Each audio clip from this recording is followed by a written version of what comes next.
જય સ્વામિનારાયણ। તારીખ 26/4/2026 વૈશાખ સુદ દશમ રવિવાર।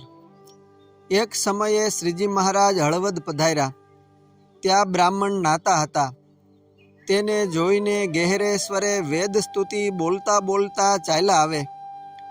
તેને સાંભળીને સર્વને એમ થયું છે આ તે ઘણા બોલતા હોય ને શું? એમ સાંભળીને પગે લાગવા ઉઠ્યા ને સર્વને બહુ મોટા જણાયા। તેમાં કોઈકને શુક જેવા ને કોઈકને સનકાદિક જેવા જણાયા। પછી તે બ્રાહ્મણો મહારાજને કહે કે આ શિવજીની જાયગા છે તથા ધર્મશાળા છે, ત્યાં ઉતરો। ત્યારે મહારાજ કહે અમે તો નારાયણજી બ્રાહ્મણને ઘેર ઉતરશું, કેમ કે તેણે ભગવાન સારું 18 ઉપવાસ કર્યા છે, તે સારું તેને ઘેર પધાર્યા છીએ। એમ કહીને નારાયણજી વિપ્રને ત્યાં પધાર્યા। પછી તેમણે પાટ ઉપર ચકમો પાથરી તે ઉપર મહારાજને પધરાવ્યા। પછી કહ્યું જે આજ એકાદશી છે તે ફરાળ કરો। ત્યારે મહારાજ કહે તમે કરો તો અમે કરીએ। ત્યારે નારાયણજીએ હા કહી, તેથી મહારાજે પણ હા કહી। તેથી ફરાળમાં દૂધ પેંડા 4 લાવ્યા। તેમાંથી એક નારાયણજીને દીધો, ને એક તેની માતાને આપ્યો, ને એક બીજાને આપ્યો, ને એક મહારાજે રાખ્યો। પછી વાતું બહુ ઝાઝી વાર સુધી કરી, ને પછી કહ્યું કે કળીમાં આત્મઘાત ન કરવો, તથા તેમ કળીમાં દેહ પણ ન ગળે, એવી રીતે ઘણીક વાતું કરી। તે સાંભળીને બ્રાહ્મણ ઘણાક બેસવા આવ્યા હતા, તેમને મહારાજે વાતું બહુ કરી। તેને સાંભળીને તે ઘણાક રાજી થયા, ને ઘણીક રાત ગયા પછી સર્વે ઘેર ગયા। પછી વિપ્ર નારાયણજીને સમાધિ કરાવીને પોતાના સ્વરૂપનું જ્ઞાન કરાવીને પછી મહારાજ પોઢ્યા।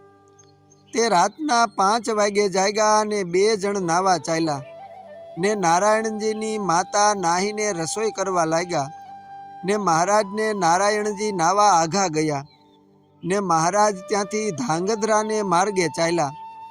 તે પાછા વાળવા સારું નારાયણજી વિપ્રએ ઘણો દાખલો કર્યો, પણ પ્રભુ વળ્યા નહીં, ને હાથમાં પથરા લઈને કહ્યું છે નહીં વળીએ।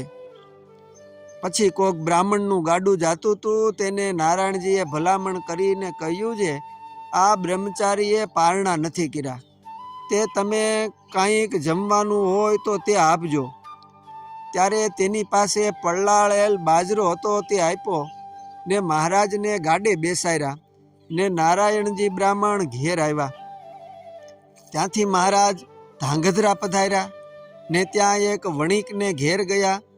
તે શેઠે બાજરાનો રોટલો ને બાજરાનું ધાન જમાડ્યું, તે પ્રભુજીમાં। તે પછી શેઠે કહ્યું છે આ ગામમાં મહાભારત વંચાય છે, તે સાંભળવા જાશું? ત્યારે મહારાજ કહે ચાલો। પછી ત્યાં ગયા અને ત્યાં જઈને બેઠા। ત્યારે મહારાજે પ્રશ્ન પૂછ્યો છે નિર્બીજ સાંખ્ય તે શું, ને નિર્બીજ યોગ તે શું, તથા સબીજ સાંખ્ય તે કહો, ને સબીજ યોગ તે કહો। ત્યારે તે વાંચનાર પુરાણીથી ઉત્તર ન થયો, ને કહે આવું અટપટું પૂછવાનું તારે શું કામ છે? એમ કહીને ખીજાયો, ને બહુ અકળાયો, ને કથા કરતો ઉઠી ગયો। પછી મહારાજ ચાલી નીકળ્યા ને મેથાણને માર્ગે ચાલ્યા। ને તે ગામમાં લક્ષવાળા કહેતા કે સમાધિવાળા ભક્ત હતા, તેમણે મહારાજને આવતા દેખા, તેથી રસોઈ કરીને અસવાર સાથે જમવાનું મોકલ્યું। તે મહારાજ જમ્યા અને પછી ત્યાંથી ગઢડે આવ્યા। અસ્તુ જય સ્વામિનારાયણ। મહારાજની લીલા વાત 103 માંથી।